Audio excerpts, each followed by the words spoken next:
Welcome back to the Charge Up podcast. My name's Dan. Thanks again so much for watching. I really appreciate you. We have another player profile to go over who is an undrafted free agent. He goes by the name of Isaiah World. He's a tackle from Oregon.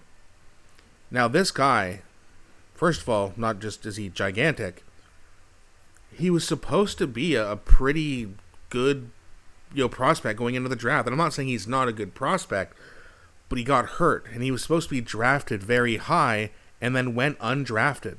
So we're going to get into this a little bit, but before we do, please don't forget to like and subscribe, as it really does help grow the channel, and I appreciate you guys so much for doing that. So we got Isaiah World, played at Oregon. So now we got two guys from the Oregon offensive line. 6'5", 323, 34-inch arms, 9 3/4-inch hands. Now, I did see other information showing that Isaiah World was 6'8", but here it's saying 6'5". So let me know in the comment section, what's his real height? Usually they're pretty accurate with this stuff, especially on NFL.com, but I'm a bit curious with this one. Production score, not great, 57. Athleticism score, 69. Total score, 68. And you know what they say about Jim Harbaugh and Joe Ortiz, how they like their offensive linemen. They like them big, aggressive, mean, and athletic.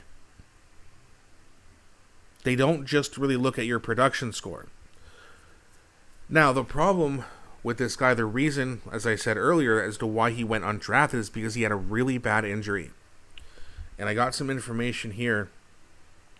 This is from gridironheroics.com.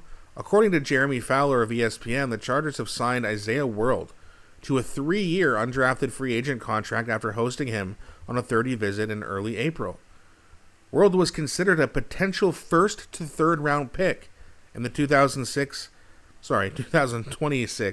NFL draft before tearing his ACL during the college football playoff semifinal Peach Bowl on January 9th, which led to him going undrafted. Now that's an ACL, tearing your ACL for a big man, you're talking, it could be about a year before he comes back, which means he might not play next year. I think a lot of teams, when they draft, they expect you to do something that year, at least be a good teammate, productive member on special teams, goal line, something. But he won't be able to play. So the Chargers are looking at this like there's another big athletic offensive lineman we didn't have to spend a draft pick on. And you can sign this guy for 3 years. The first year, okay, it's basically a heal up year. Get better. Sit in meetings, learn the system, know your teammates, be a good teammate.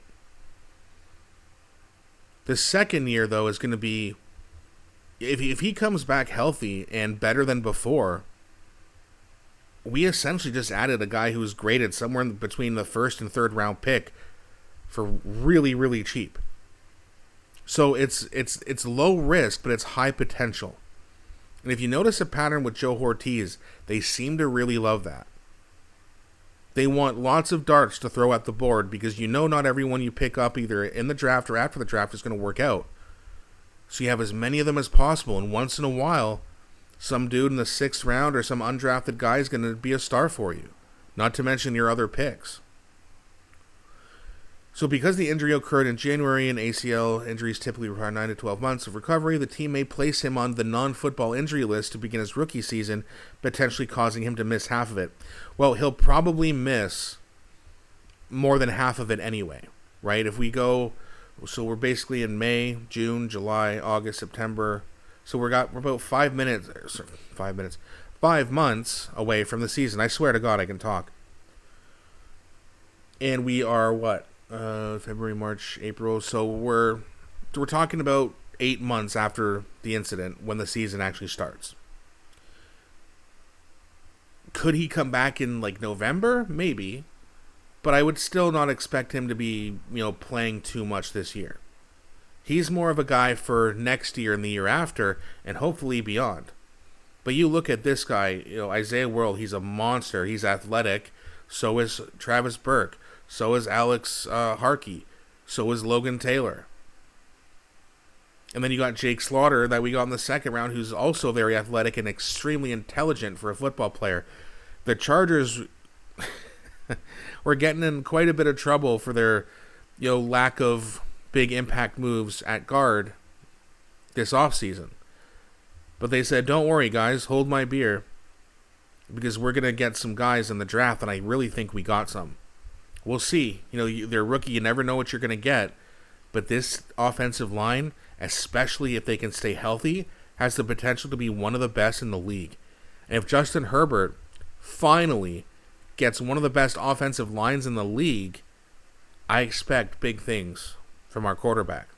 But let me know what you think in the comments section. How do you feel about this signing? How do you feel overall about the status of our offensive line heading into the 2026-2027 season? Please don't be shy. I really enjoy engaging with you guys. And once again, please don't forget to like and subscribe. It really does help me out, and it's free. So thanks for watching, and I'll be back shortly with a new one.